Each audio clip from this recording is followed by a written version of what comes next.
welcome. This is Bernie Rose Midland of Mid Library, and today it is reading day. Happy Sunday. I'm sorry this is only the second time you see me this week. It's been a busy week with things and stuff and things. Hoping to stream a little bit more next week, but we shall see. But for now, hello everyone. Welcome. Welcome to me. Welcome to Oversized Phantom. Welcome Red Candy Guy. Welcome to Hell. Howdy. Welcome. You made an industry from Betel Nuts on your knees? How? Explain. Hello Red Candy Guy. I had a week. There was some piece to it. 100-line Last Defense Academy came out. Hello Chopstick. And that's wonderful. It's by the same team that made Danganronpa. It's their new thing. It's not Spike Chunsoft. Apparently the Danganronpa team kind of split off, and they've made their own little company now. So they've brought out a new game, and I love those games so much. So I've been playing that a lot, and it's been great. Almost an entire week without hearing a northern accent gotten to me.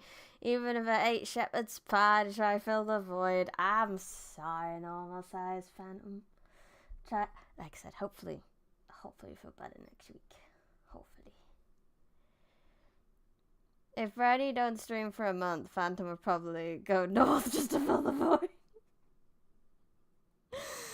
Go north and find Canadians. They're like, wait, this isn't the right accent.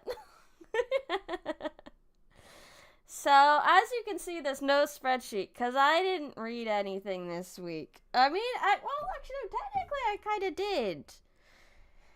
What is our,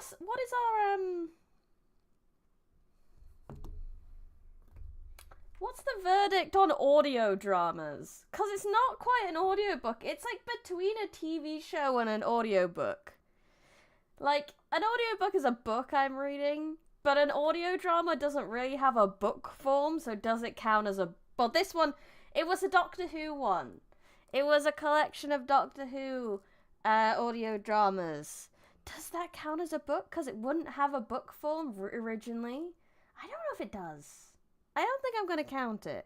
So that's the only thing I've gotten through this week. It was good. I enjoyed it. It's a bit of David Tennant in my ear as I was working. It was great. But it doesn't count. So I haven't read anything this week. I've read a couple of chapters of webtoons, but not enough to earn a thing. Counted as half? Oh god, no. Then I'd have to listen to at least one. There was like 3 episodes in it. No, we can't. I can't be doing 9,747.5. Can't be doing that. Don't work. Nah, I'm not gonna count it. But that's the only thing. What is a book? A miserable pile of secrets, but enough talk. How about you? 1/3, so it could be a whole. 1/3 per episode. It can be a whole. But like I said, it doesn't have a book form. So it wouldn't be in the library.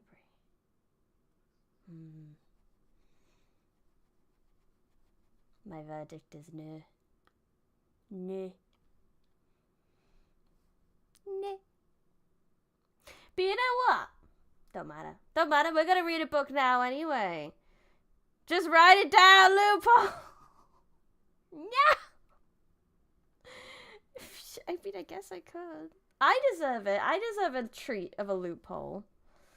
I mean, someone had to write down the script at some point, didn't they? That's a good point. Someone had to write down the script. Hello, Red Eye, welcome. So yes, I read one thing. 253. Now I'm gonna have to get the list of authors because it was multiple authors that worked on it. Title details. Doctor Who. 10th Doctor Adventures Volume 1. Audio. I'm gonna put it as audio, even though it wasn't, because it had to be written as a script. David Tennant actually just winged it. There's no script. David Tennant and Catherine Tate just like riffing off each other the whole time. You read it with your mind. That's true. I did read it with my mind. So Matt Fitton, James Goss, and Jenny T. Colgan. It's kind of, I'm gonna call it standalone. It's part of the overall Whovianness, but it was a standalone thing. You wouldn't really have to know. You just know what David Tennant and Donna are up to, and you're done. I love Donna. She's silly. She's good. One of my favorites. But anyway, now that we've loopholed our way to at least one less thing, we could read some folk tales. We're gonna read this one. Man and Alan, and the Alan, the man with the Alan, and the Alan with the man, and the man with the Alan, and the Alan with the man. The man and the Alan. I'm going to read Tender is the Flesh, and it's giving me nightmares. Oh. Then maybe you shouldn't read it. Because that's part of the reason why I haven't read a book this week. Because I was reading one, and then something came up, and I didn't really want to read it. And that if a book comes up with a scene that makes me incredibly uncomfortable, I will instantly put that book down and never read it again. Hello, Native Gamer! Sunk cost fallacy's got nothing on me. I don't care. If it makes me uncomfortable, I will put it away. You bet someone will unexist in the folk tale? Maybe. Place your bets. You're enjoying the nightmares. You love it. Horror fans are very strange. Very strange beings are horror fans. You like to be afraid, and I don't understand. You're late. It's fine. You're actually right on time, Native Gamer. I'm just about to start reading. So you're all good. Well, first I'm going to take some tea first.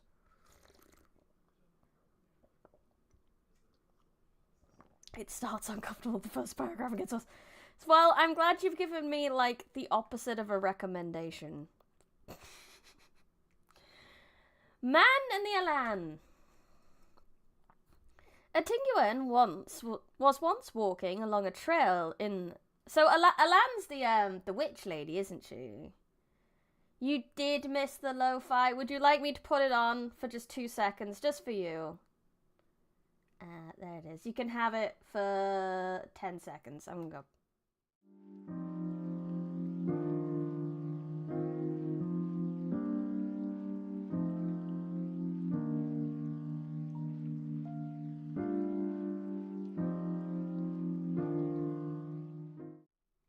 There you go. You got some lo-fi.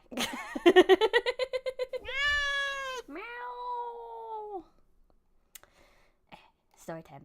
A Tinguan was once walking along a trail in the wood when he heard a strange sound in a large tree near him, and looking up, he was startled to see it was the home of the Alan, spirits who live in the wood.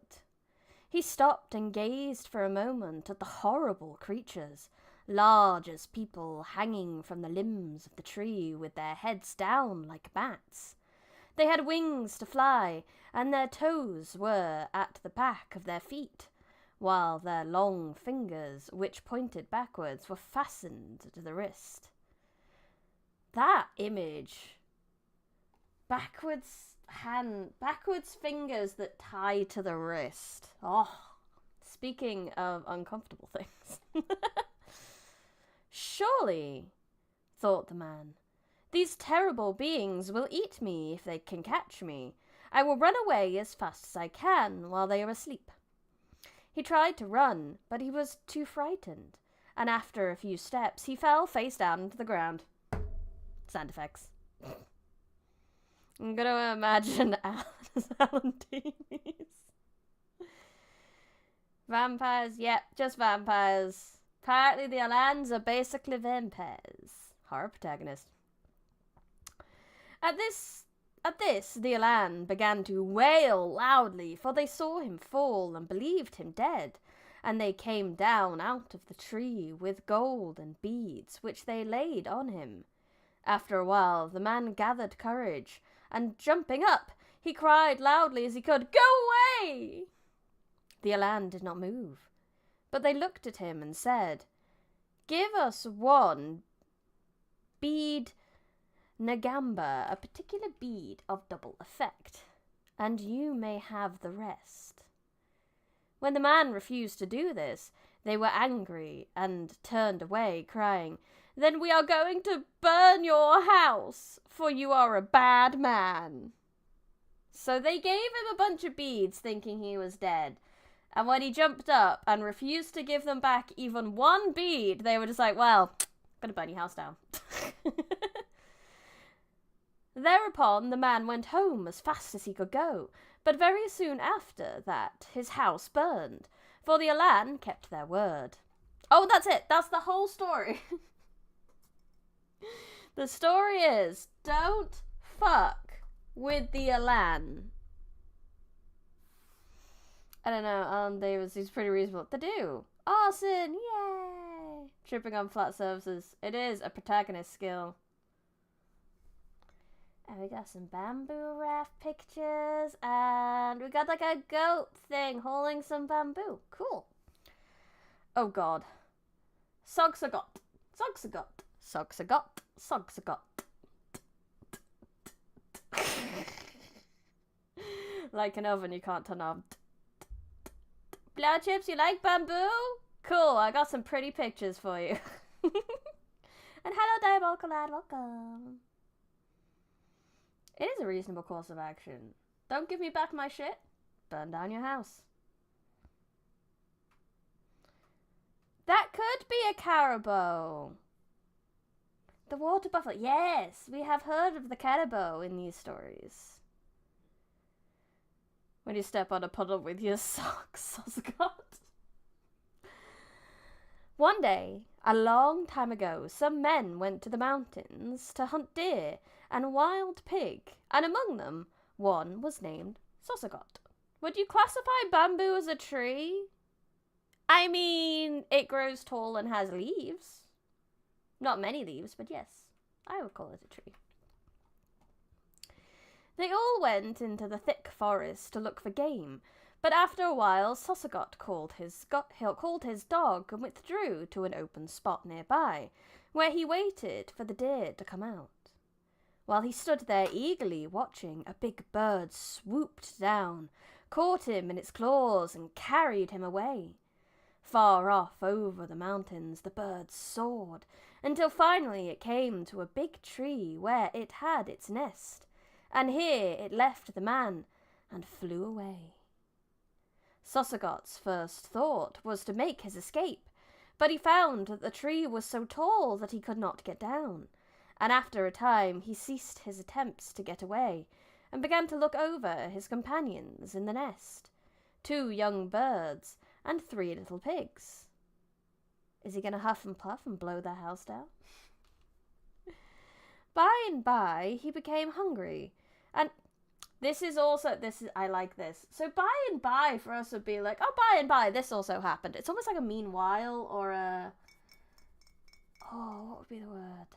But by and by in this context seems to mean after some time had passed, which is just another funny little language quirk that has nothing to do with the folklore. Just I like pointing this stuff out because it's fun. He became hungry, so he cut up the 3 little pigs, and after he had eaten all he wished, he fed the 2 birds. When his meat was gone, the mother bird brought more pigs and deer, and the man had all he could eat. Then he fed the little birds, which grew very fast and soon were able to fly. One day, when they were standing on the edge of the nest, Sossagot caught hold of the bird's legs, and they fluttered down and carried him safely to the ground. Ooh! A rice field, motherfucker. He hastened home as fast as he could go, and told the people of his wonderful trip. They made a ceremony for the spirits, and all people rejoiced that the lost man had returned. The 3 little piggies are dead. Yay! Smallest, shortest version of the nursery rhyme ever. Trees are a human concept. Trees as a species don't exist. Kinda. Everything's a human concept when you think about it like that, though, and nothing exists if we think about it like that. We don't like that. Too much existentialism. Sometime after this, Sossagot went to a hostile town to fight, and while he was gone, his wife died. On the way back to his town, he met the spirit of his wife driving a cow and 2 pigs, and not knowing that she was a spirit, he asked her where she was going. "I am not a person any more," she answered him. "I am dead." And when he wanted to touch her hand, she gave him only her shortest finger. He begged to go with her, so she said, "Go first to our home, and get a white chicken, then follow me, follow the footmarks of the cow and pigs." He did as she commanded him, and after a while he came back to a place where she was bathing in the river. She said to him, "Now you may come with me to our spirit town. I shall hide you in a rice bin, and shall bring food to you every day. But at night the people in the town will want to eat you, and when they come to the bin, you must take some feathers of the white chicken and throw at them. Don't go to the land of the dead, kids.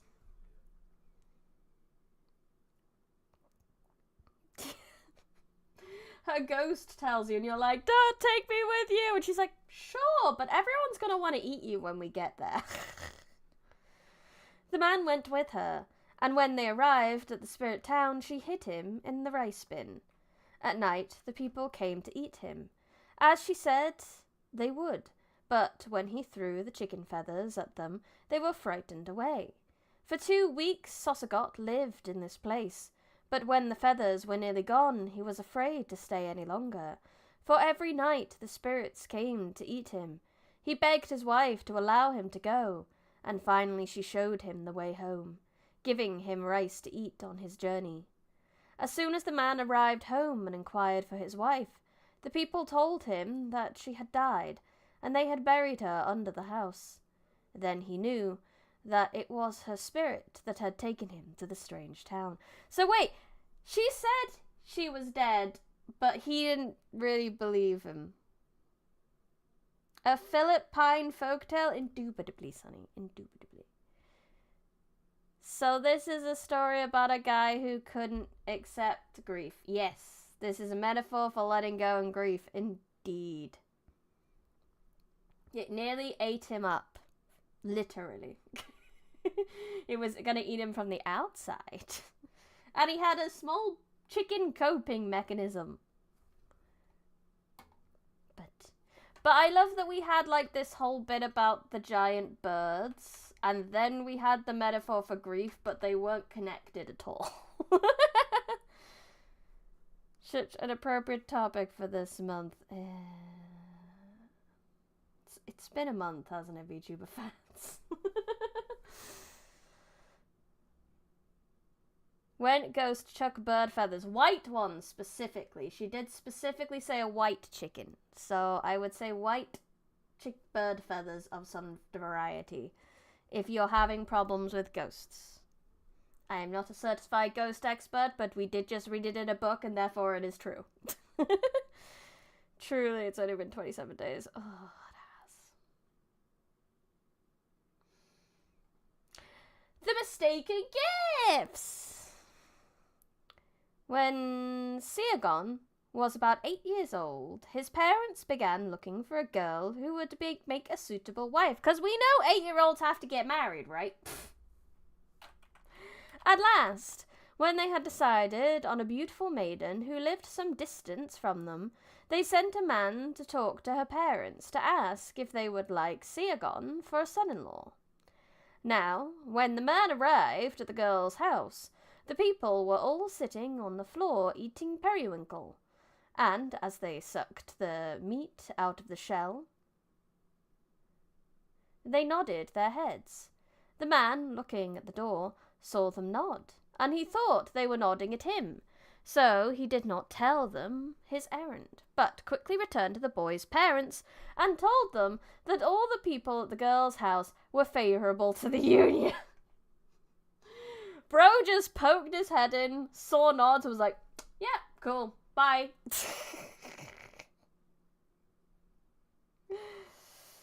Yeah, you're just a bit late. If you didn't start looking for maidens at 8, like, what are you doing? It was the olden days, I know. It's fun to poke fun, though. Siagon's parents were very much pleased at that their proposal had been so kindly received, and immediately prepared to go to the girl's house to arrange for the wedding.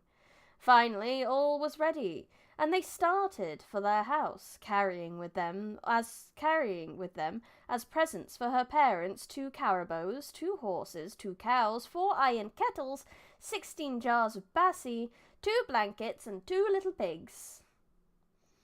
The surprise of the girls' people knew no bounds when they saw this coming to their house, for they had not even thought of Siagon marrying their daughter.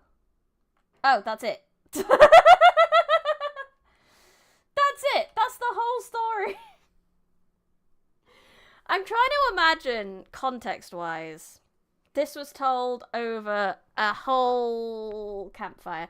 This feels like an extended joke rather than an actual story, and that they talk after the story about how silly this whole situation was and how maybe they got married afterwards. Do you reckon they got married after? I don't know.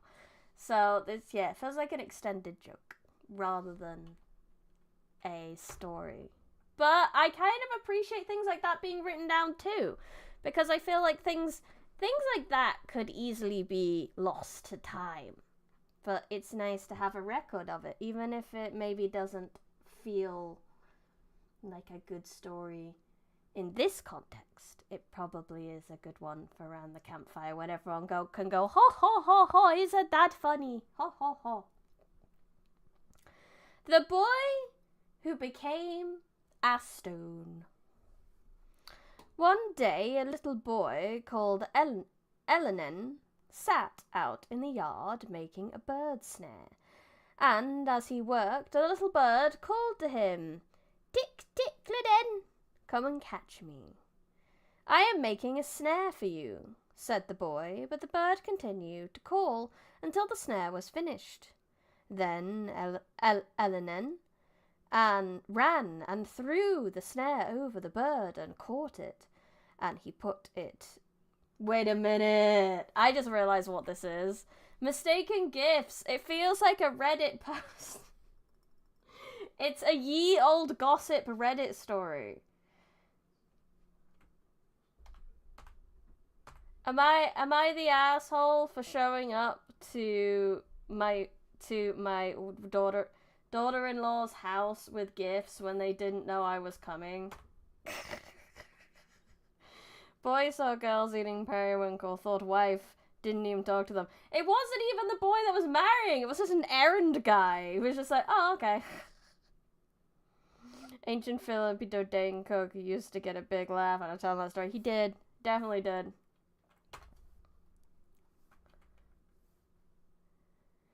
Then Elenan ran and threw the snare over the bird and caught it, and he put it in a jar in his house while he went with the other boys to swim.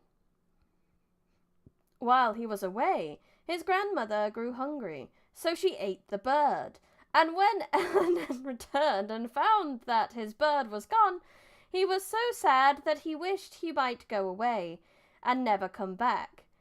He went out into the forest and walked a long distance, until finally he came to a big stone and said, "Stone, open your mouth and eat me." And the stone opened its mouth and swallowed the boy. Oh my God.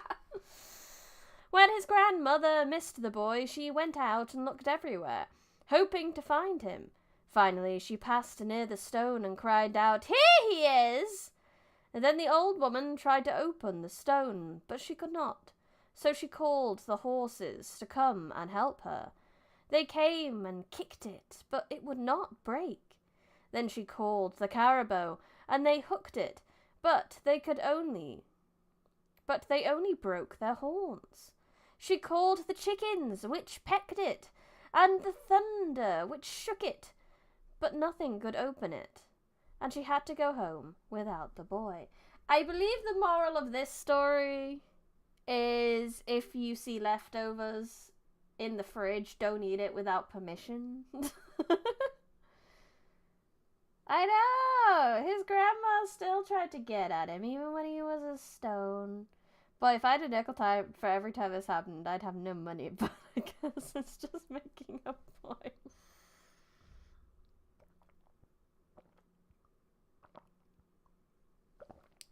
Tea. The Turtle and the Lizard. A turtle and a big lizard once went to the field of Gotgotapa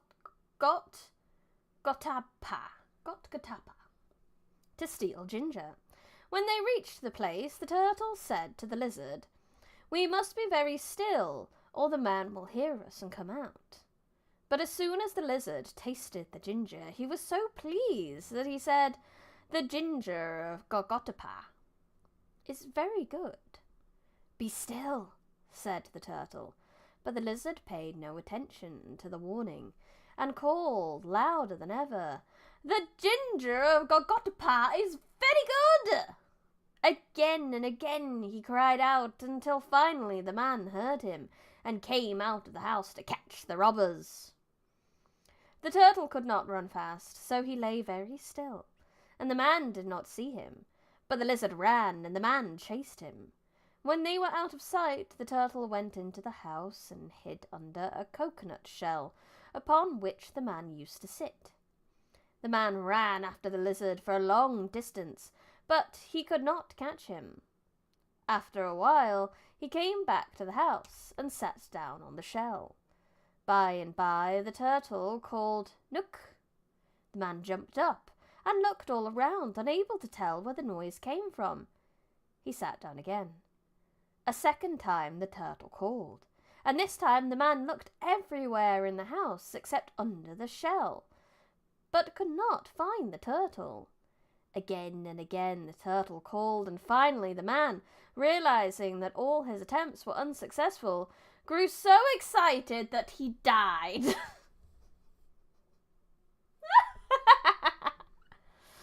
I love it. He literally scared him to death. That's hilarious.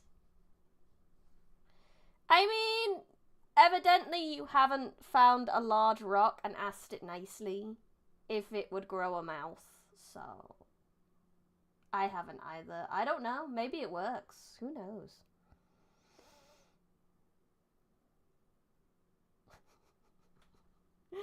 Then the turtle ran out of the house, and he had not gotten far before he met the lizard again. The turtle gave him a heart attack with the stress. He did!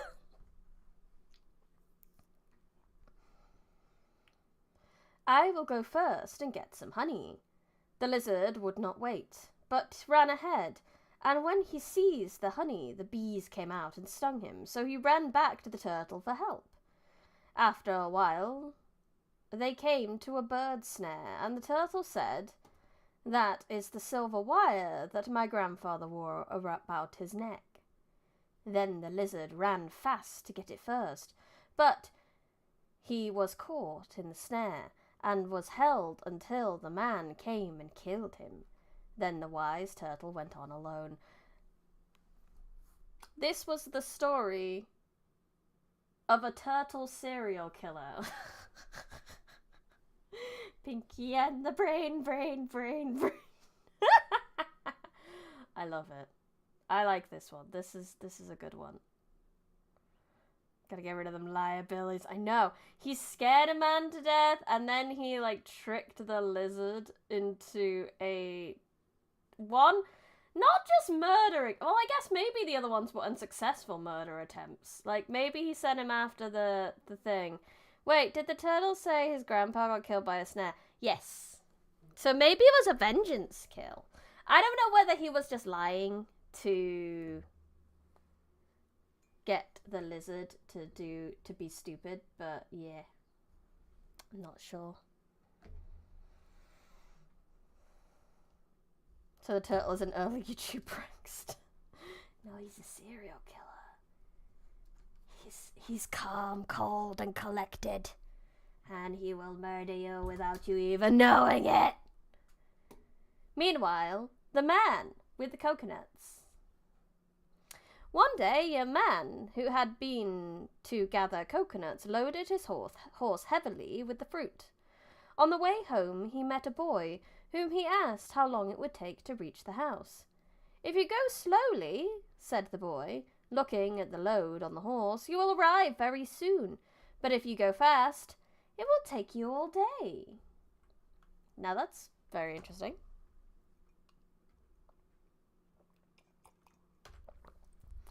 The man could not believe this strange speech, so he hurried his horse. But the coconuts fell off, and he had to stop to pick them up. Then he hurried his horse all the more to make up for lost time, but the coconuts fell off again. Many times he did this, and it was night when he reached his home. Ah, that's the moral of the story. That's what the kid said. What a little shit. If he hadn't said that, then he would have got it at a normal pace. I'm picking apart a fable here that is take your time. Ah, indeed. Morals. I wonder what the caribou and the shell. So we've had, with this one, the Tale of the Lizard, it was very take your time. Think before you leap. The Man with the Coconuts, very similar. Take your time if you've got a lot of stuff. What does the caribou and the shell have to teach us? One very hot day, when the caribou went into the river to bathe, he met a shell, and they began talking together. "You are very slow," the caribou said the caribou to the shell. "Oh no," replied the shell, "I can beat you in a race." "Let us try and see," said the caribou. So they went out on the bank and started to run. After the caribou had gone a long distance, he stopped and called, "Shell!" And another shell, lying by the river, answered, "Here I am." Then the caribou, thinking it was the same shell with which he was racing, ran on. And by the time he stopped again and called, he stopped again and called, "Shell!" Again another shell answered, "Here I am." But the caribou was surprised that the shell could keep up with him. But he ran on, and every time he stopped to call, another shell answered him. But he was determined that the shell should not beat him. So he ran until he dropped dead. Did they not set a finish line?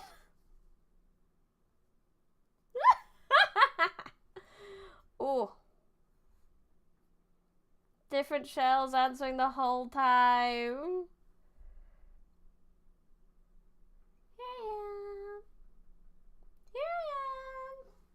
That could be like a little. Could you set noises for when you're looking for your phone and you press the button and it make a noise? Be like, "Here I am." That'd be good.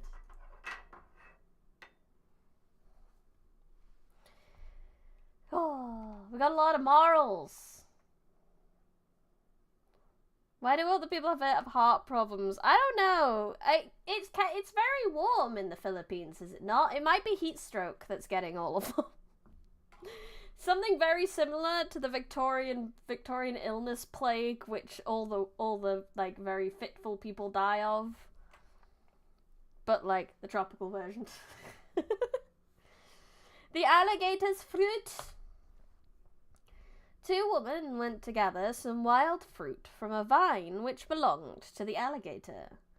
"You must be careful not to throw the rind with your teeth marks on it, where the alligator can see it," said one of the women to the other, as they sat eating the fruit. But the other woman paid no attention and threw the rind, showing teeth marks, into the river, where the alligator saw it. Hello, local goober, welcome. And thus he knew at once who had taken his fruit, and he was very angry. He went to the house of the... Sorry, I had to stop because I had this image of an alligator like up on its hind legs with arms on its hips, like a Karen waltzing up to someone's house like, "You ate my fruit!" Ugh, hilarious. It's probably heat stroke, the tuberculosis to the Victorian era, yeah. Thus he knew, and he was very angry. He went to the house of the woman and called to the people, "Bring out the woman, that I may eat her, for she has eaten my fruit." "Very well," answered the people, "but sit down and wait a little while." Then they put the iron soil tuner into the fire, and when it was red hot, they took it to the door and said to the alligator, "Here, eat this first." He opened his mouth, and they pushed the red-hot iron down his throat, and he died! I love the severe lack of embellishment in this book. It's so good. Ugh. There's just nothing. There's no embellishment, and it's so wonderful. So they stole this alligator's fruit. The alligator came for... Admittedly, he wanted to eat this woman. The alligator came for retribution and got fed hot iron and died. And that's how we should deal with carrots. Filipino folktales, they are really straight to the point. Imagine being an alligator and getting killed for wanting somebody to steal your food to be killed. I know, right?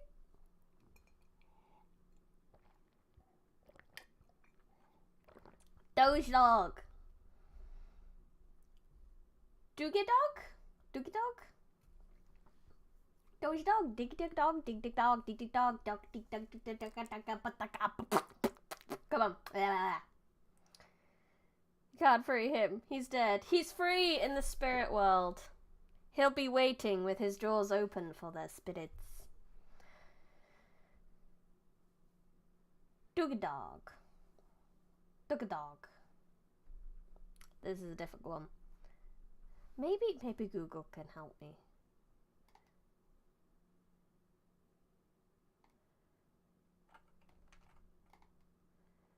Wow, much folktales, very Filipino. Indubitably.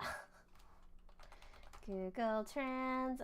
I need to have Google Translate up every time I stream this, really. Before we even start streaming, I should have it open in a window ready to go.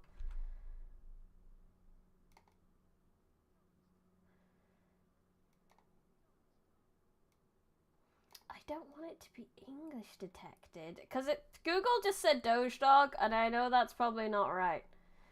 I need the P's for the Filipino, not Filipino, but what?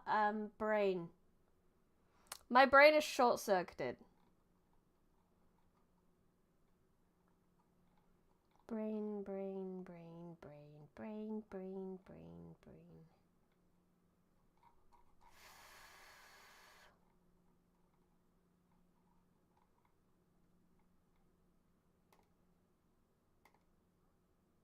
Doggy dog. That's what Google says. Doggy dog. Yeah, thank you. I wanted to make sure I got it right before we got into the story. Doggy dog had always been very lazy, and now that his father and mother were dead, and he had no one to care for him, he lived very poorly. He had little to eat.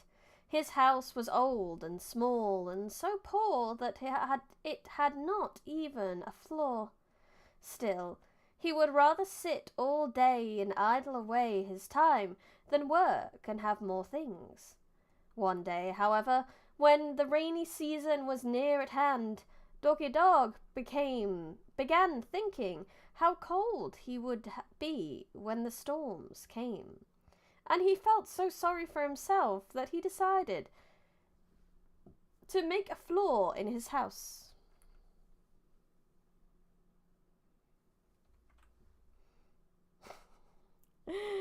Wrapping some rice in a banana leaf for his dinner, he took his long knife and went to the forest to cut some bamboo. He hung the bundles of rice in a tree until he should need it, but while he was working, a cat came and ate it. When the hungry man came for his dinner, there was none left. Doggy Dog went back to his miserable little house, which looked forlorn to him even now that he had decided to have a floor.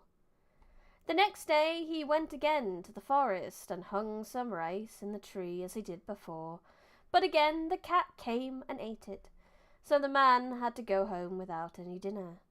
The third day he took the rice, but this time he fixed a trap in the tree, and when the cat came, it was caught. "Now I have you," cried the man when he found the cat, "and I shall kill you for stealing my rice." "Oh, do not kill me," pleaded the cat, "for I will become of some use to you."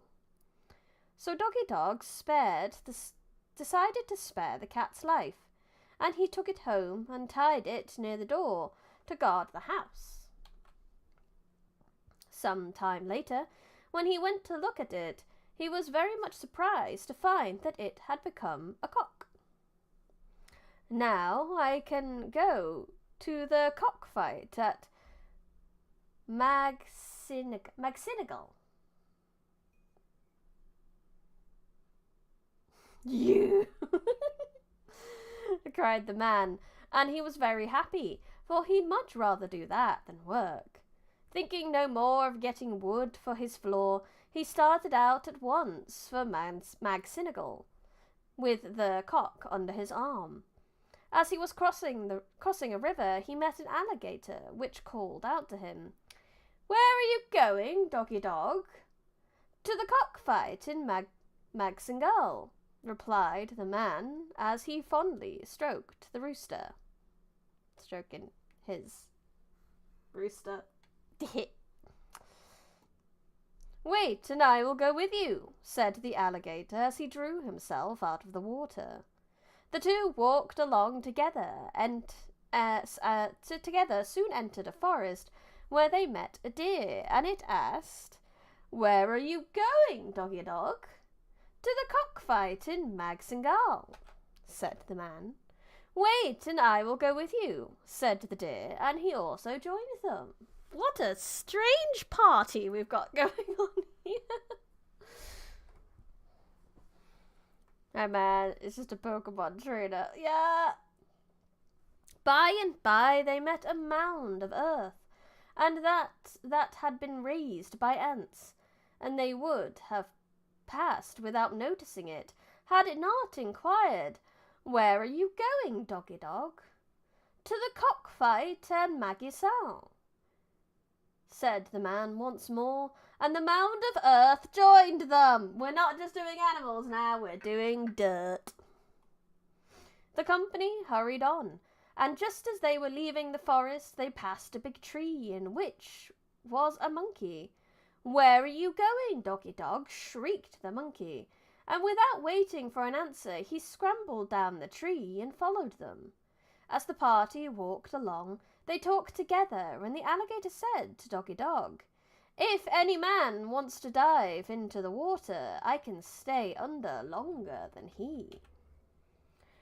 Then the deer, not to be outdone, said, "If any man wants to run, I can run faster. Welcome, Firehill." The mound of earth, anxious to show its strength, says, "If any man wants to wrestle, I can beat him." And the monkey said, "If any man wants to climb, I can go higher."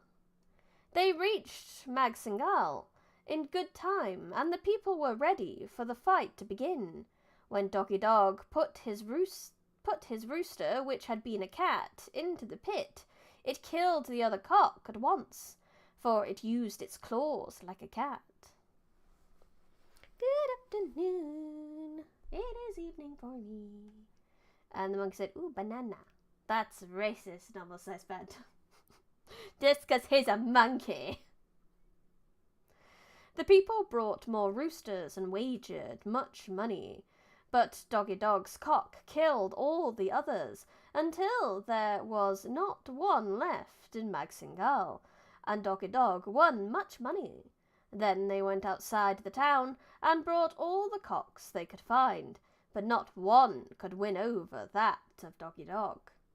When the cocks were all dead, the people wanted some other sport, so they brought a man who could stay underwater for a long time, and Doggy Dog made him compete with the alligator.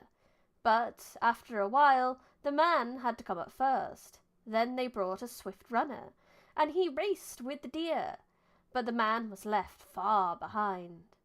Next, they looked round until they found a very large man who was willing to contend with the mound of earth, but after a hard struggle the man was thrown. Finally, they brought a man who could climb higher than anyone else, but the monkey went far above him, and he had to give up. All these contestants had brought much money to Doggy Dog, and now he had to buy two horses to carry his sacks of silver. As soon as he reached home, he bought the house of a very rich man and went to live in it, and he was very happy, for he did not have to work anymore.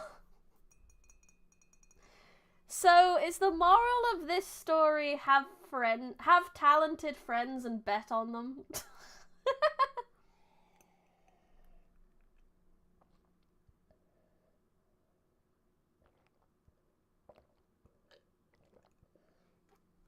But yes, we found the origin story for Pokemon. Also, the chicken used to be a cat actually was plot relevant and not just another random happening. It actually was, yeah. It meant that the chicken could fight better. Wonderfully strange.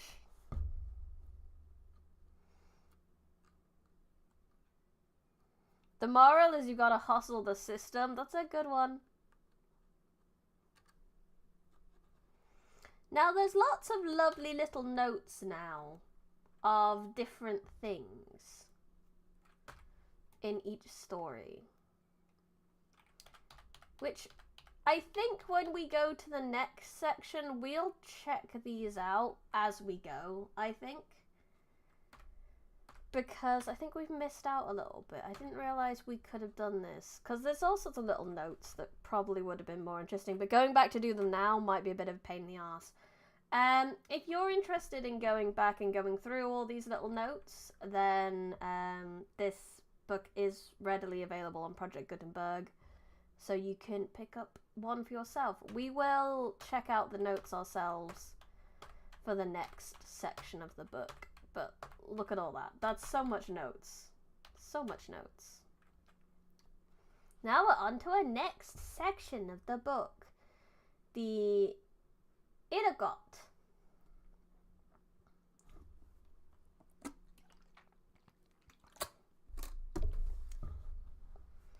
Introduction. 3 or 4 days' journey to the south and east of the Tingyuan live the Irgot. But so difficult are the trails over the mountains and through the swift rivers that there is little intercourse between the two tribes. Consequently, each believes the other's people to be feared. Salt, weapons, and jars are sometimes exchanged, but the customs and beliefs are not similar. Each group leads its own life and is governed by its own spirits.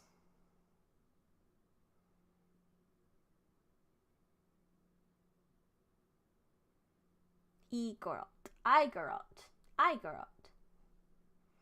From a distance, an Igorot village looks like a group of haystacks nestling among the hills, but viewed more closely, it is found to consist of houses whose broad sides are almost hidden by overhanging grass roofs. The upper part of the house is used as a storehouse,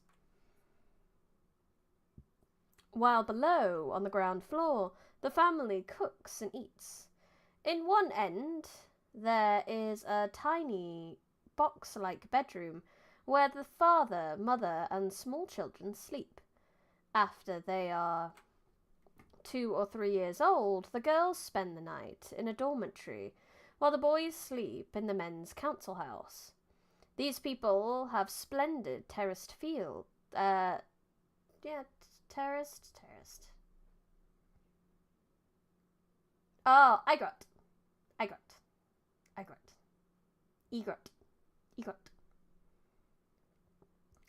On the mountainsides, where water is brought from the streams through troughs and ditches. Here both men and women are busy early and late cultivating the rice, sweet potatoes and small vegetables on which they live.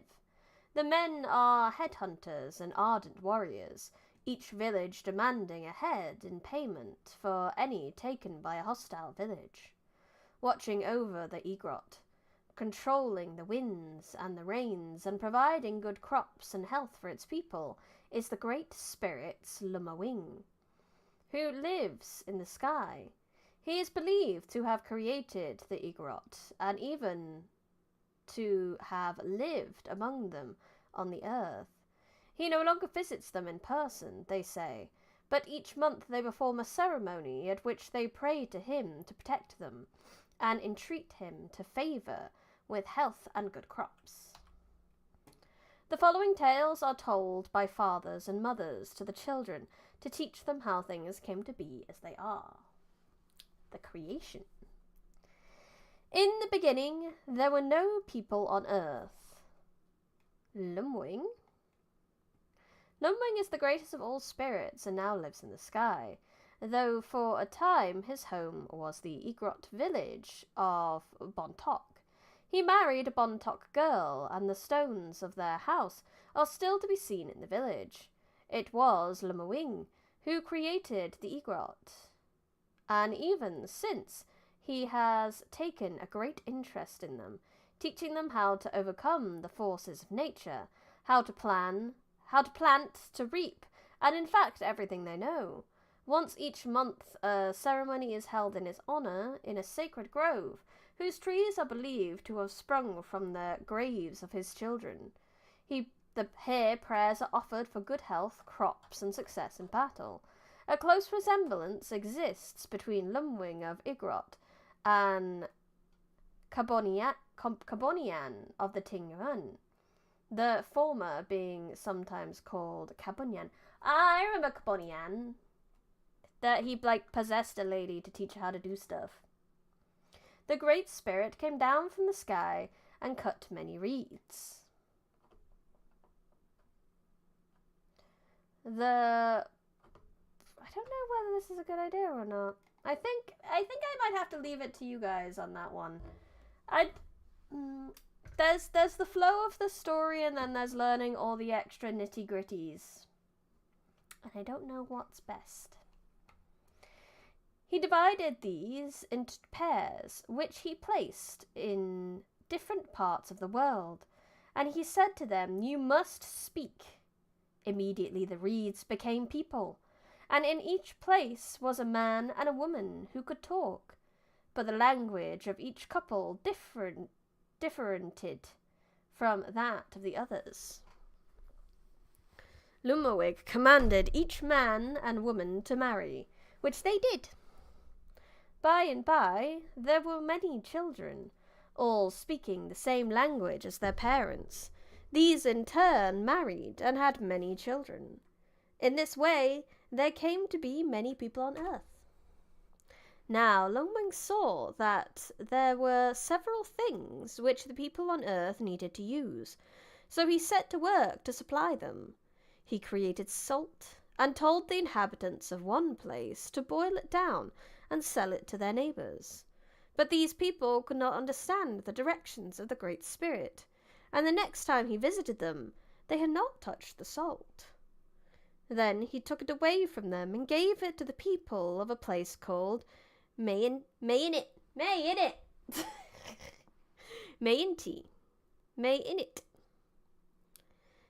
These did as he directed, and because of this he told them that they should always be owners of the salt, and that other people must buy it of them. Then Lumawing went to the people of Bontoc and told them to get clay and make pots. They got the clay, but did not understand the moulding, and the jars were not well shaped. Because of their failures, Lumberwing told them that they would always have to buy their jars, and he removed the pottery to Samoki. When he told the people what to do, they did just as he said, and their jars were well shaped and beautiful. The Great Spirit saw that they were fit owners of the pottery, and he told them they should always make many jars to sell.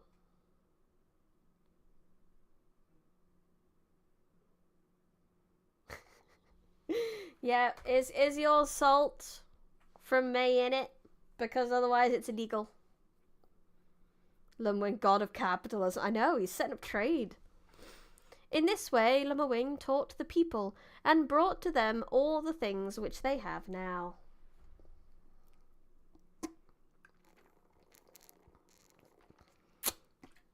Mayanit, Naruhodo. Mayanit. Oh, that you guys have a flood story too. The flood story. 40 days and 40 nights. Gonna watch those sinners down the drain. Rain, rain, rain, rain, rain, rain, rain. I remember singing that as a kid. It was a really, like... We'd sing hymns at school, which is really weird and very culty now I think about it as an adult. But I remember having a lot of fun singing the very angry flood song. But now I think about it back then, I'm like, that's so weird. Religion in schools is strange. The Philippines are surrounded by oceans and rivers. It'd be weird if you didn't have one. That's true. Everyone has a flood story. Gilgamesh has a flood story. That's a good point. Everyone has a good flood story. Once upon a time, when the world was flat... Did the world get inflated? This implies that the world used to be flat, and I like that.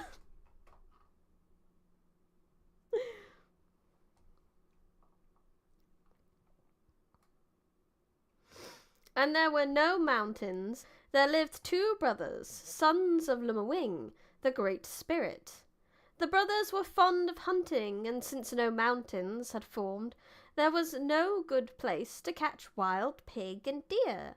And the older brother said, "Let us cause water to flow over all the world and cover it, and then mountains will rise up." So they caused water to flow all over the earth, and when it was covered, they took the head basket of the town and set it for a trap. The brothers were very much pleased when they went to look at their trap, for they had caught not only many wild pigs and deer, but also many people.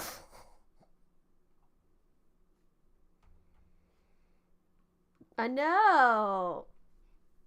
God was trying to, like, flush a bunch of sinners. But these guys were just like, we don't have any mountains, and this is not aesthetically pleasing. Let's flood the world so we get some mountains. Sounds like a great plan.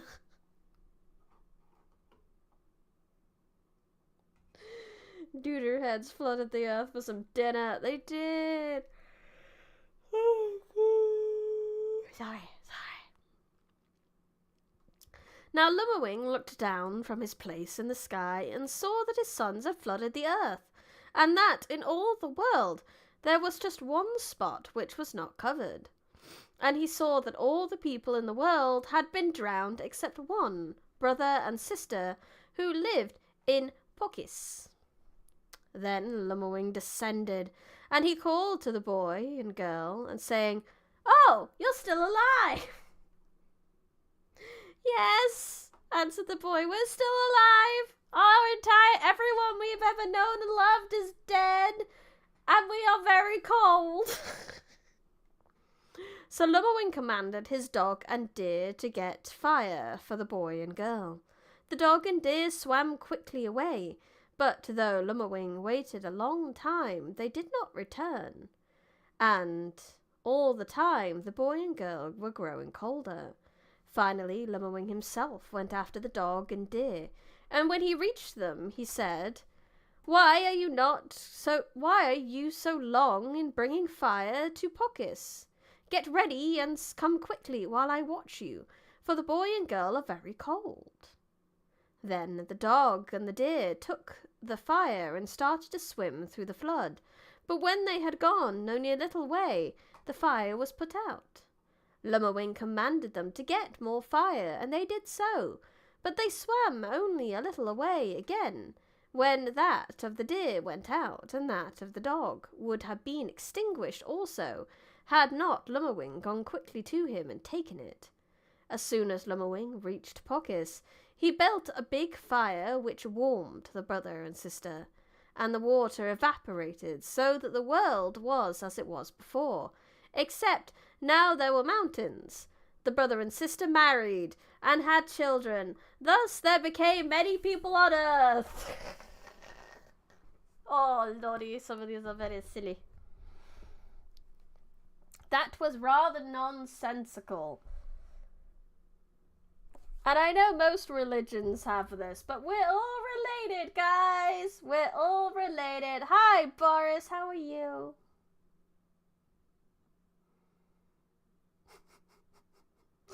Oh. No, oh, hey, you're alive. Yeah, God. Could you bring everyone back? No. Could you just make more people? No. What am I selling? Blau chips. What am I selling? I'm selling books. I'm selling a superhero novel series called Moon Girl, in which a 20-something's trying to get a job and she gets a job interview, but it's actually a villain's plot to get hostages. But luckily she's a badass, so she badasses her way out of the hostage situation. And the other hero's like, wow, you're cool. Surely you have powers and you can join us. But she's like, actually, no, I'm just a badass. And adventure. And dragons. At least a dragon in every book.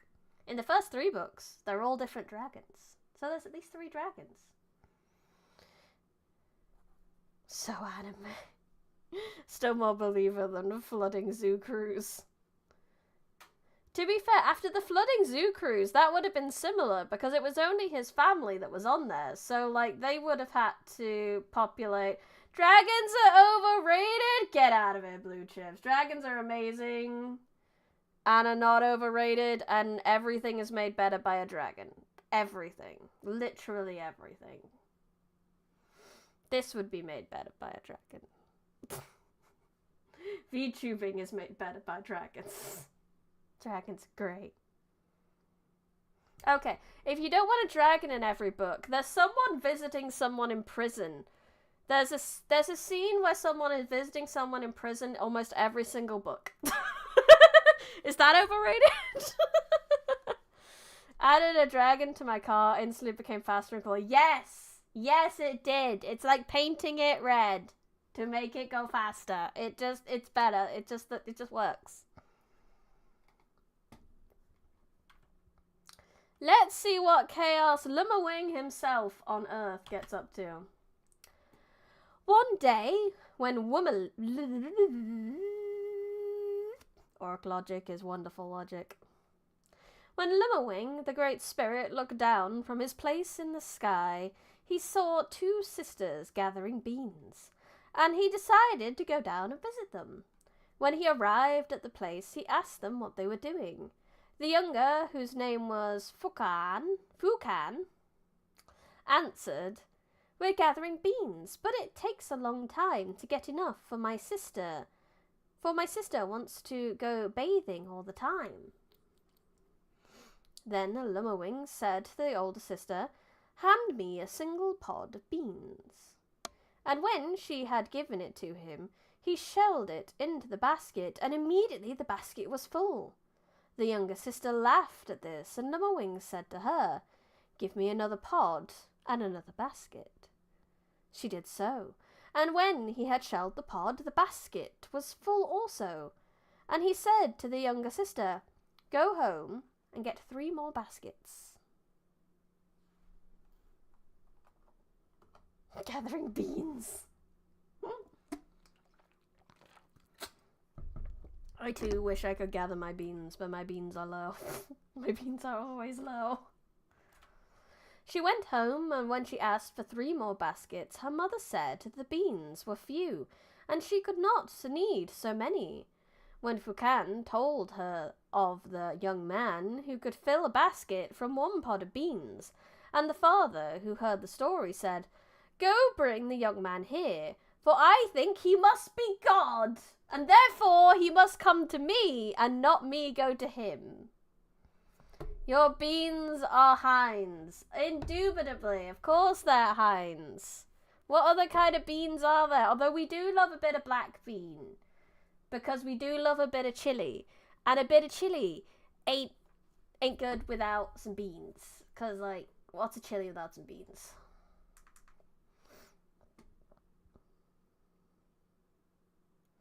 So Fukan took the 3 baskets back to Lumawing, and when he had filled them, as he did the other 2, he helped the girls carry them to the house. As they reached their home, he stopped outside to cool himself, but the father called to him, and he went up into the house and asked for some water.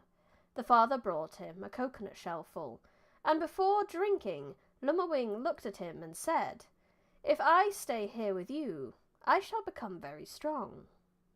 The next morning, Lumawing asked to see their chickens, and when they opened the chicken coop, out came a hen and many little chicks. "Are these all of your chickens?" asked Lumawing, and the father assured him that they were all. He then bade them bring rice meal, that he might feed them. And as the chickens ate, they all grew rapidly, till they were cocks and hens. Next, Lumawing asked how many pigs they had, and the father replied that they had 1 with some little ones. When Lumawing bade them fill a pail with sweet potato leaves, and he fed the pigs, and as they ate, they also grew to full size. The father was also pleased with all these things, that he offered his eldest daughter to Lumawing for a wife, but the Great Spirit said he preferred to marry the younger, and so that was arranged. Now when his brother-in-law learned that Lumawing desired a feast at his wedding, he was very angry and said, "Where would you get food for your wedding feast? There is no rice, nor beef, nor pork, nor chicken." But Lumawing only answered, "I shall provide our wedding feast." In the morning, they all set out for Lanao. For Lumawing did not care to stay any longer in the house with his brother-in-law. As soon as they arrived, he set out for some tree trunks, but the trees that the people brought in were so small that Lumawing himself went to the forest and cut 2 large pine trees, which he hurled to Lanao. When the people had built a fire of the trees, he commanded them to bring 10 kettles filled with water. Soon the water was boiling hot, and the brother-in-law laughed and said, "Where is your rice? You have the boiling water, but you do not seem to think of the rice." To answer this, Lumawing took a small basket of rice and passed it over 5 kettles, and they were full. Then he called, "Yishchow!" and some deer came running out of the forest. These were not what he wanted, however, so he called again, and some pigs came. He told the people that they were each to catch one for his brother-in-law. He selects the largest and best. They all set out in pursuit of the pigs, and the others quickly caught theirs, but though the brother-in-law chased his until he was very tired and hot, he could not catch it. Lumawing laughed at him and said, "You chase that pig until he is thin, and still cannot catch it, though all the others have theirs." I know, right? You're literally the brother-in-law of God. Thereupon he grasped the hind legs of the pig and lifted it. All the people laughed at the brother-in-law and said, "Not only is he God, he's a petty bitch."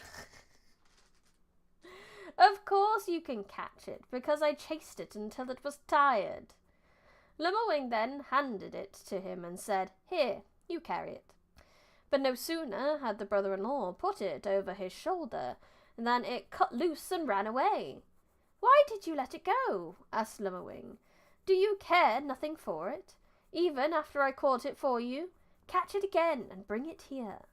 So the brother-in-law started out again, and he chased it upstream and down, but he could not catch it.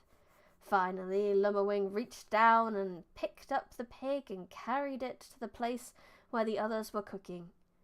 After they had all eaten and drunk and made their offerings to the spirits, Limmerwing said, "Come, let us go to the mountains to consult the omen concerning the northern tribes."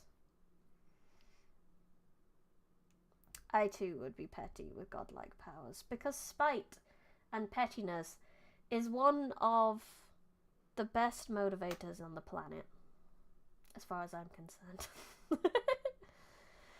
So they consulted the omen, but it was not favourable, and they were starting home when the brother-in-law asked Limmerwing to create some water, as the people were hot and thirsty. "Why do you not create water, Limmerwing?" he repeated, as Limmerwing paid no attention to him. "You care nothing that the people are thirsty and in need of drink?" Then they quarrelled, and were very angry, and Limmerwing said to the people, "Let us sit down." While they rested, Limmerwing struck the rock with his spear, and water came out. The brother-in-law jumped up to get a drink first, but Limmerwing held him back, and said he must be the last to drink. So they all drank, and when they had finished, the brother-in-law stepped up, but Limmerwing gave him a push, which sent him into the rock, and water came from his body. "You must stay there," said Limmerwing, "because you have troubled me a great deal." And they went home, leaving him in the rock. Some time after this, Limmerwing decided to go back to the sky, but before he went, he took care that his wife should have a home. He made a coffin of wood and placed her in it with a dog at her feet and a cock at her head. And as he set it floating on the water, he told it not to stop until it reached Tin Lion. Then, if the foot end struck first, the dog should bark, and if the head was to strike, the cock should crow. So it floated away and on until it came to Tin Lion. Now a widower that was sharpening his axe on the bank of the river, when he saw the coffin stop, he went to fish it out of the water on shore.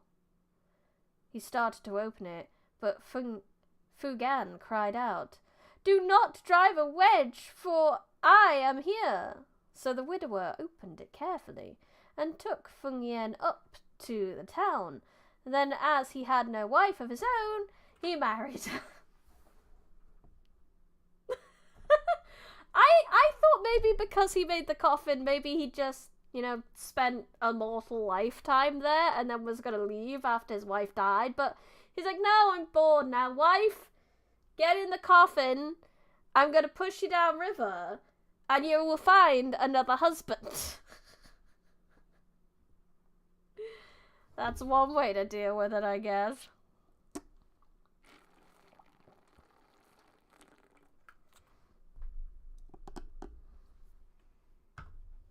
What a petty, petty god.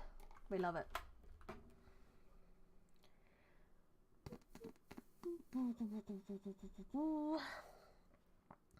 One day, the moon, who was a woman named Cabigat,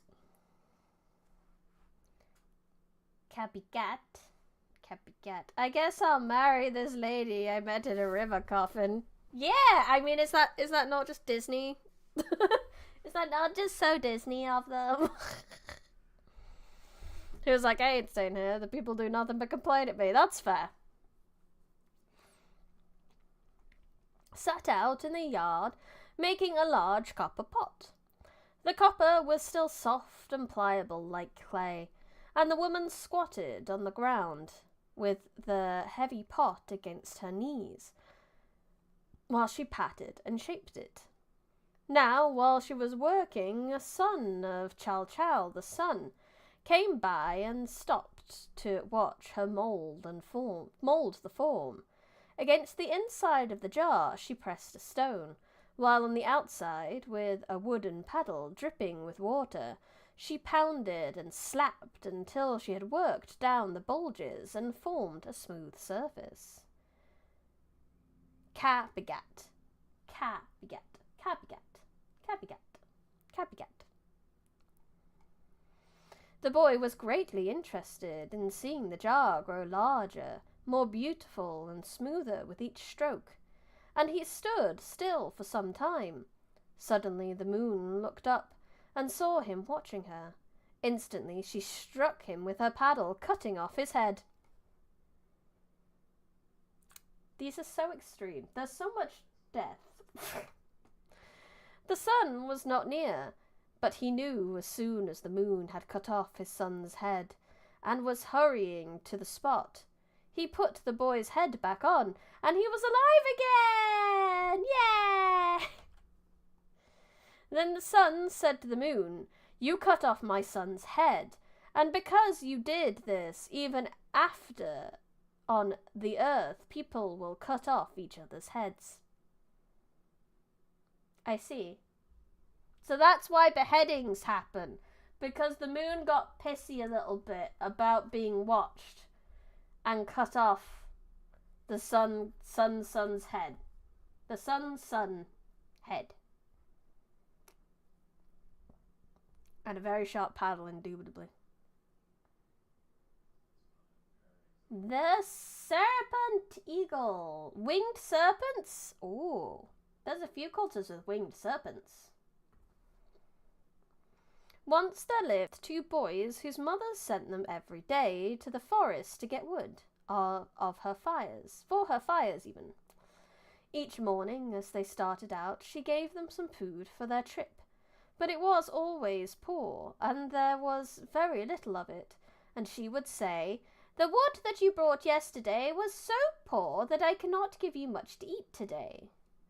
The boys tried very hard to please her, but if they brought nice pine wood, she scolded them, and if they brought large dry reeds, she said, These are no good for my fire, for they leave too much ashes in the house.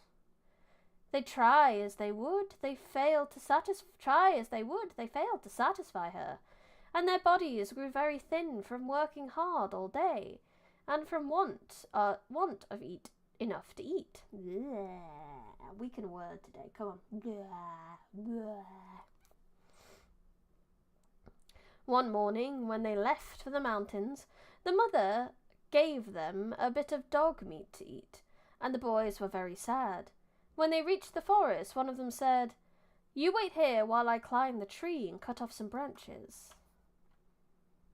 Oh, a tree house.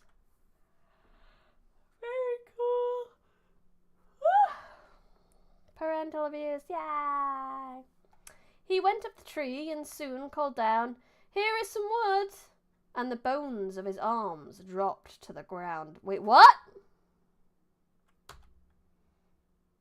Oh, cried his brother, It's your arm!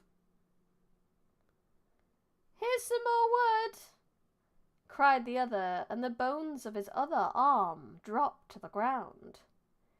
Then he called again. The bones of his legs fell, then those of his other leg, and so on, till all the bones of his body lay on the ground. Take these home, he said. Tell the woman that here is her wood. She only wanted my bones. He's been disboned entirely. and can somehow still talk.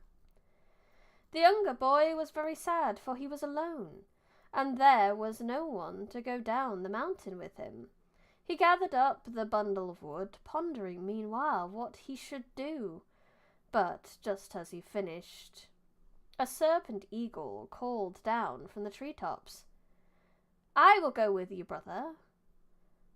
So the boy put the bundle of wood on his shoulder, and as he was going down the mountain, his brother, who was now an eagle serpent, flew over his head. When he reached the house, he put down the bundle and said to his mother,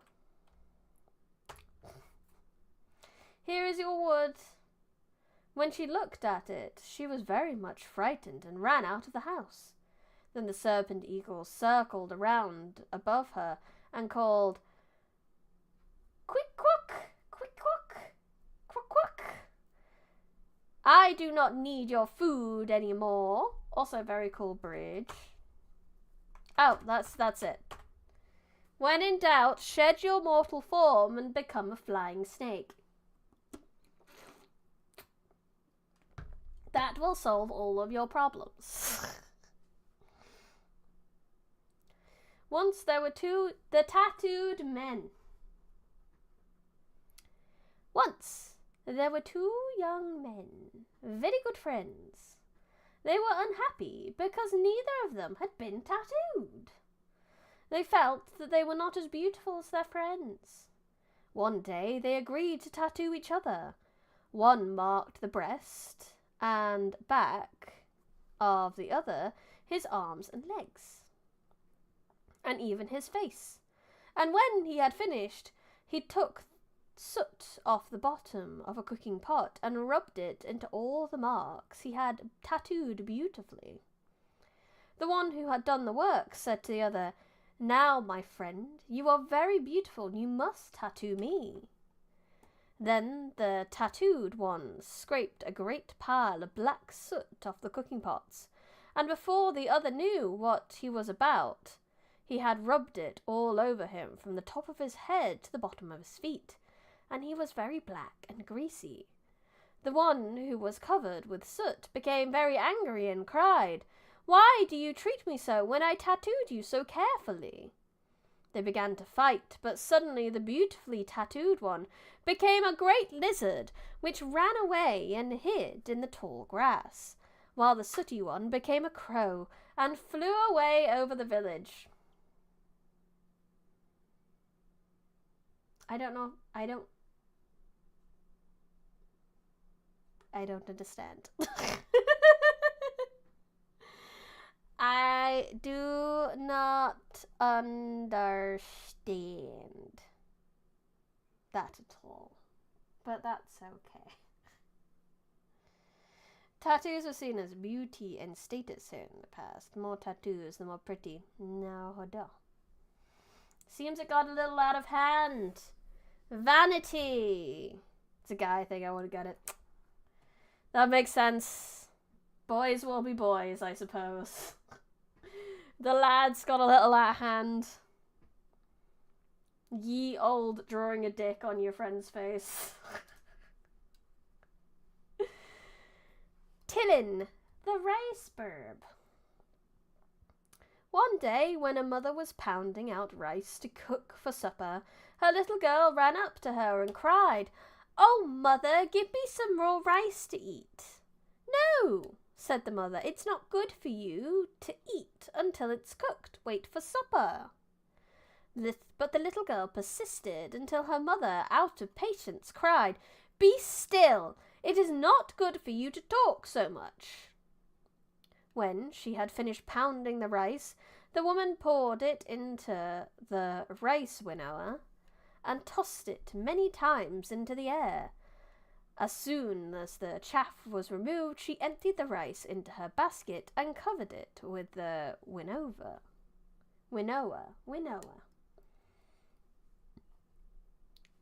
Then she took the jar upon her head and started for the spring to get water.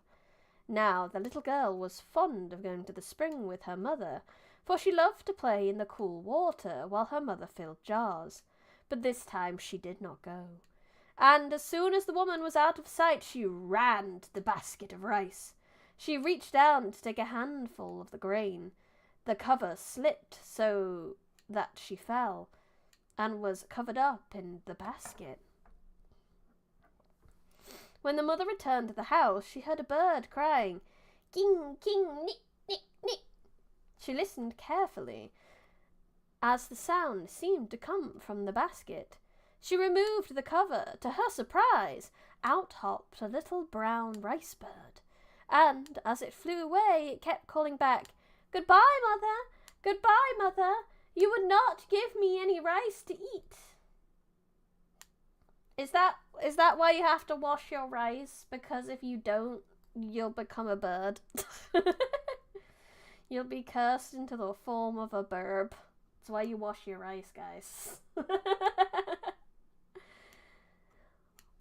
And that is all the Igorot stories. So now we're on to the wild tribes of Mindanao.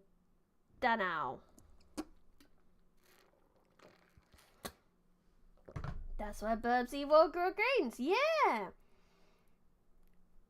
I wonder why I was hankered worms when I never wash your rice. Wash your rice. Wash your rice. Wash your rice. Or there are many, many Asian influencers that will, like, come through your windows and arrest you for crimes against rice. Nah, I never wash my rice. I'm not a bird spits off feathers. Hang out. Going to wash my rice. I'll send photos on the top place of a birdie homies. Gotta wash your rice. Wash your rice.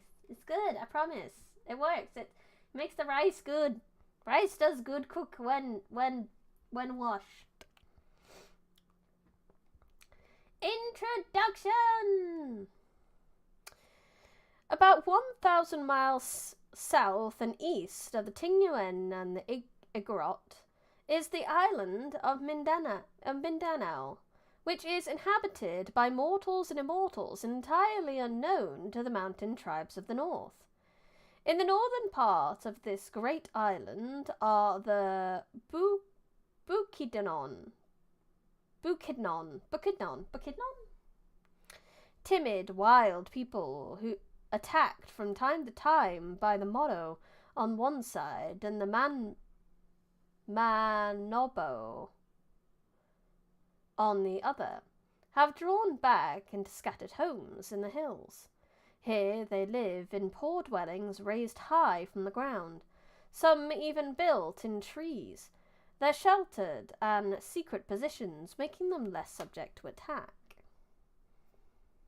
Hold on, I'm gonna fly over this long bikini and poop on it. Admittedly, that would be one of the best things about being a bird, is just being able to poop on things and make people's day not that great. I'd like to be a magpie if that's the case too, because then I could run away from all my other magpie homies and curse people with bad luck if they see me on my own.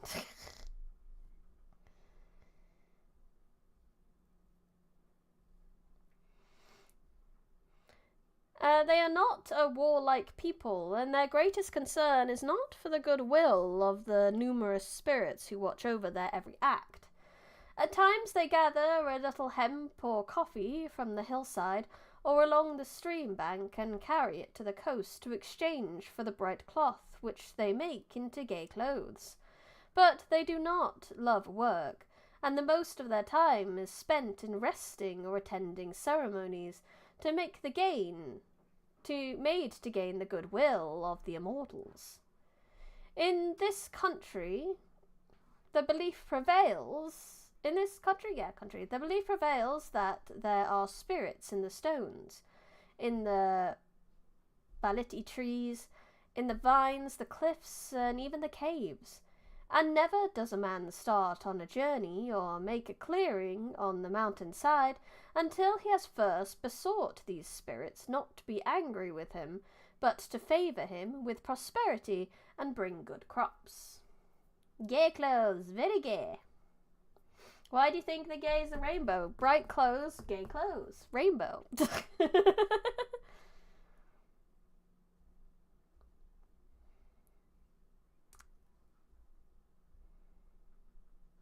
I will not go poop on people's cars without being a bird. The greatest of the spirits is the Dewata Magbaya, who is so awe-inspired. I feel like I've heard that before. I feel like maybe there's a game that's used that name or something like that, but I feel like I've heard of Dewata Magbaya, who is so awe-inspiring that his name is never mentioned above a whisper. He lives in the sky in a house made of coins, and there is no windows in this building. For if men should look upon him, they would melt into water. About the Gulf of Davao, in the southeast part of this island, there are a number of small tribes, each differing somewhat from the other in the certain. Of these, the most influential are the Bagobo, who dwell on the lower slopes of Mount Apo, the highest peak in the Philippines. They are very industrious, forging excellent knives, casting fine articles in brass, and weaving hemp cloth, which they make into elaborate garments decorated with beads and shell discs. The men are great warriors, each gaining distinction among his people according to the number of human lives he has taken. A number of them dress in dark red suits and peculiar headbands, which they are permitted to wear only after they have taken 6 lives. Notwithstanding their bravery in battle, these people fear and have great respect for the numerous spirits who rule over their lives. From the great fissure in the side of Mount Apo, clouds of sulphur fumes are constantly rising, and it is believed to be in this fissure that Mandaragan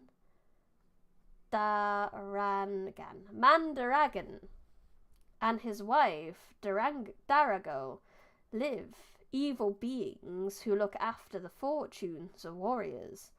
These spirits are feared, and great care is taken to appease them with offerings, while once a year a human sacrifice is made to them. The following tale shows something of the beliefs of these and the neighbouring tribes of Mindanao.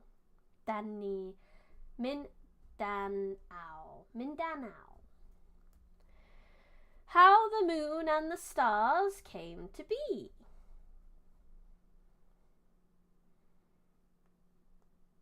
Da-dan, da-dan.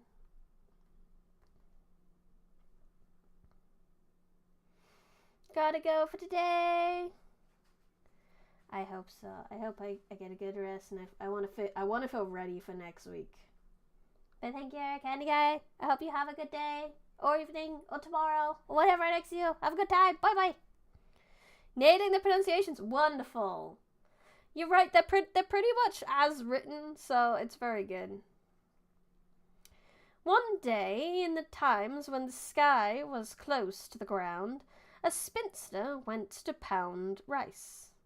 Before she began her work, she took off the beads from around her neck and the comb from her hair and hung them on the sky, which at that time looked like coral rock. That's a cool image, actually. The sky is very close by, to the point you can hang stuff off it, and it looks like a coral reef. Oh, that's cool. Then she began working, and each time she raised her pestle into the air, it struck the sky. For some time she pounded the rice, and then she raised the pestle so high that it struck the sky very hard. Immediately the sky began to rise, and it went up so far that she lost her ornaments. Never did they come down, for the comb became the moon, and the beads of the stars scattered about. Ah, I like that one. Admittedly, it's hilarious that this old woman just kind of kept banging her hand against the sky, and the sky was eventually like, no, fuck this shit, I'm out. Bye! But I do love that image of a coral reef sky. I think that's really cool. Hey, look, another flood story! I wonder how similar this one is.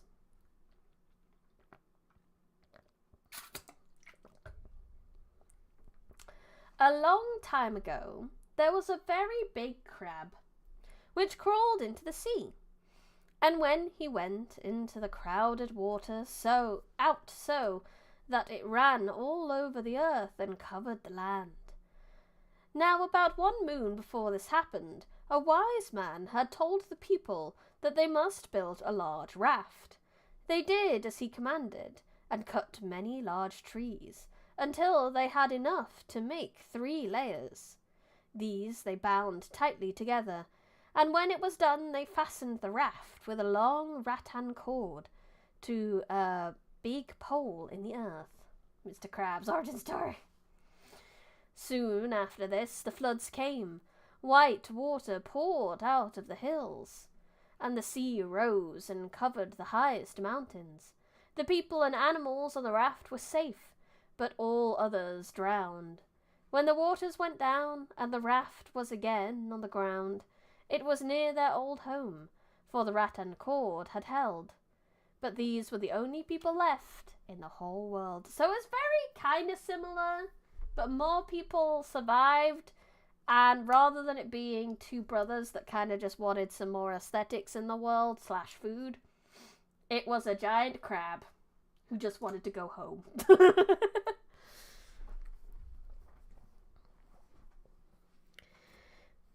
Mag Bangal.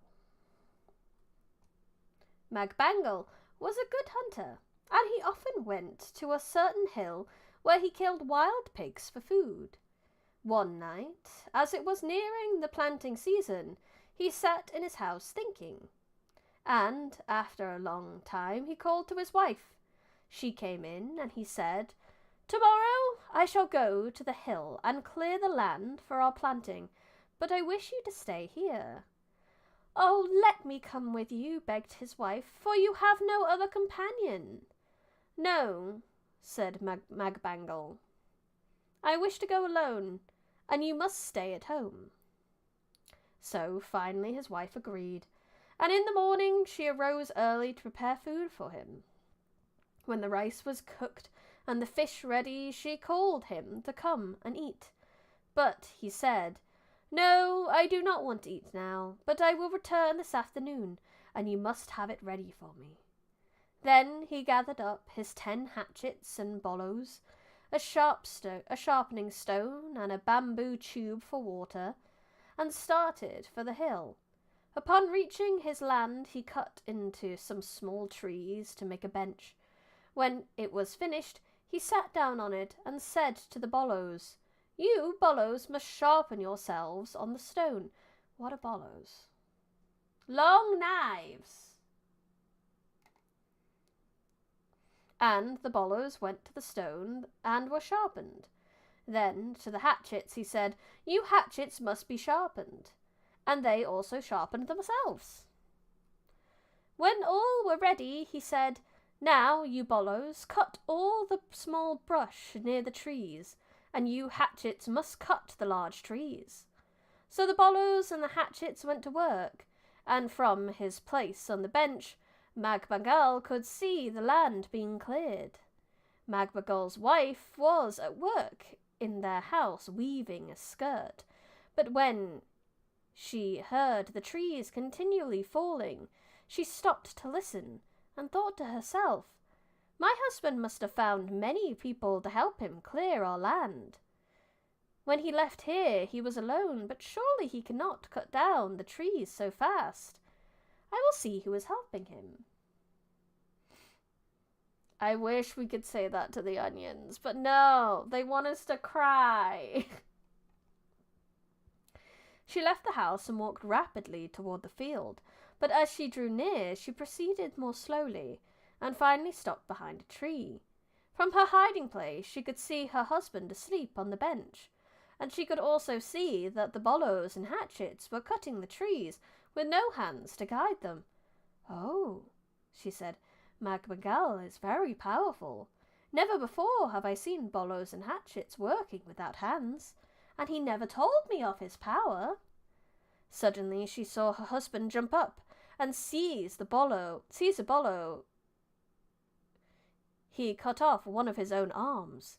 He awoke and sat up and said, "Someone must be looking at me, for one of my arms is cut off. Oh my!"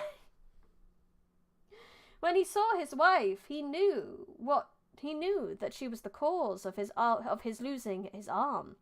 And as they went home together, he exclaimed, "Now I am going away. It is better for me to go to the sky, where I can give the sign of the people when it is time to plant.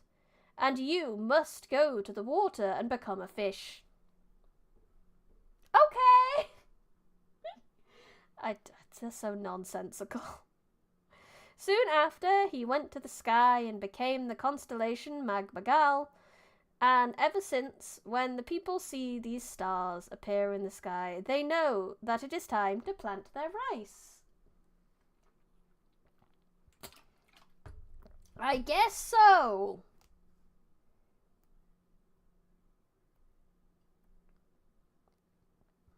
What do you... Go become a fish, wife. Just go. You spied on me. You should become a fish now. I hope you didn't get eaten by anyone. That would be terrible. How children become monkeys. I thought children were already cheeky little monkeys. Oh, this is a short one. One day, a mother took her 2 children with her when she went to colour cloth. Not far from her home was a mud hole where the caribou liked to wallow. And to this hole she carried her cloth, some dye pots and 2 shell spoons. After she had put the cloth into the mud to let it take up the dark colour, she built a fire to put over it a pot containing water and the leaves used for dyeing. When she sat down to wait for the water to boil, while the children played nearby. Give 'em sugar. Easy. By and by, when she went to stir the leaves with a shell spoon, some of the water splashed up and burnt her hand, so that she jumped and cried out. This amused the children, and their laughter changed them into monkeys, and the spoons became their tails. The nails of the monkeys are still black because they were children. They had helped their mother dye the cloth. Careful, kids. Don't laugh too much. Don't laugh too loud. You'll turn into monkeys. Quiet, kids. Don't turn into monkeys. That's a funny one. That definitely got told to kids to shut them up. Oh, lordy. These are two names.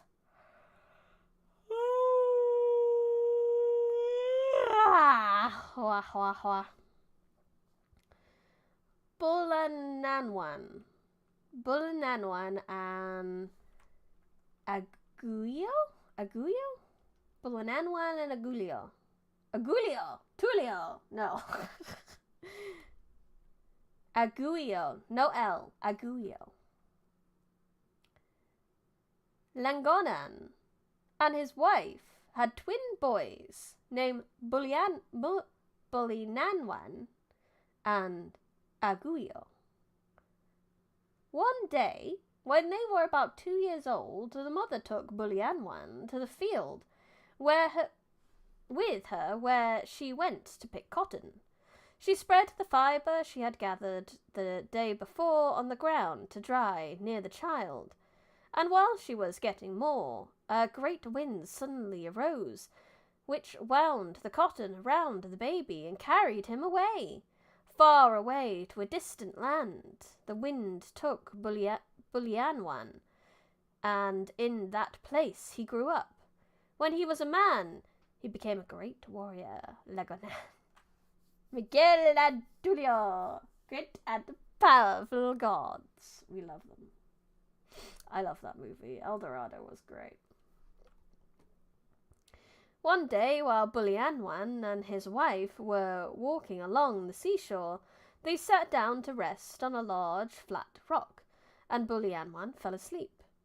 Now, Aguio, the twin brother of Bulianwan, had become a great warrior also, and he went on a journey to this distant land, not knowing that his brother was there. It happened that he was walking along the seashore in his war dress on the same day, and when he saw the woman sitting on the large flat rock, he thought her very beautiful, and he determined to steal her. Oh no! As he drew near, he asked her to give him some of her husband's betel nut to chew, and when she refused, he went forward to fight her husband, not knowing they were brothers. As soon as his wife awakened him, Bulianwan sprang up, seized her, put her in the cuff of... Again, we're putting women in our clothes. Put her in the cuff of his sleeve, and came forth ready to fight. Aguio grew very angry at this, and they fought until their weapons were broken, and the earth trembled. Now the two brothers of the rivals felt the earth tremble. Although they were far away, and each feared that his brother was in trouble, one was in the mountains, and he started at once for the sea. The other was in a far land, but he set out in a boat for the scene of the trouble. They arrived at the same time at the place of battle, and they immediately joined in. Then the trembling of the earth increased so much that Langona, because there's two G's. I feel like I need to say the G's twice. Langona, the father of Aguio and Bulianwan, sought out the spot and tried to make peace, but he only seemed to make matters worse, and they all began fighting him. So great did the disturbance become that the earth was in danger of falling into pieces. Then it was the father of Langona came and settled the trouble, and when all were at peace again, they discovered that Aguio and Bulianwan were brothers and the grandsons of the peacemaker. And that is all. I wish there was just slightly more embellishment in these. I just want a little bit more sprinkles, you know. I want a reaction. Like, they nearly destroyed the earth fighting each other over a woman who he stuffed into the cuff of his sleeve. And then they find out they're brothers, and that's where you leave me?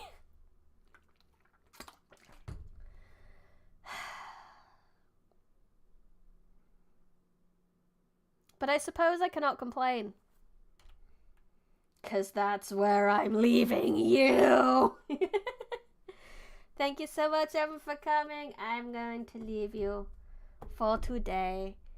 I should be back tomorrow. Actually going to be back doing Mondays again. It's been a bit of a busy time, but hopefully I can fit in at least 4 streams. I haven't done my exclusive this month either, so I owe you 2 because it's gonna be May. It's gonna be May next week, so I owe you some exclusive streams as well. So we will figure stuff out. Tomorrow me's scheduling is tomorrow me's problem. Current me's problem is that you will see me again. What day? Probably Monday. What we're doing, that's tomorrow me's problem. Today, I have very small brain cells, very few brain cells, and brain is smooth, and I don't know. Future me will tell you, I'm sure. But I hope you enjoyed this reading of some more Philippine folk tales. We're 61% of the way through the book. I reckon probably 1 or 2 more streams of this, probably, and then we'll maybe pick up another, either a fiction book or something, I don't know. Just last week, I found, 2 uncles, 5 sisters, 20 cousins. Don't ask me why there are 70 less planets. Anya, what a dramatic life. What a dramatic week.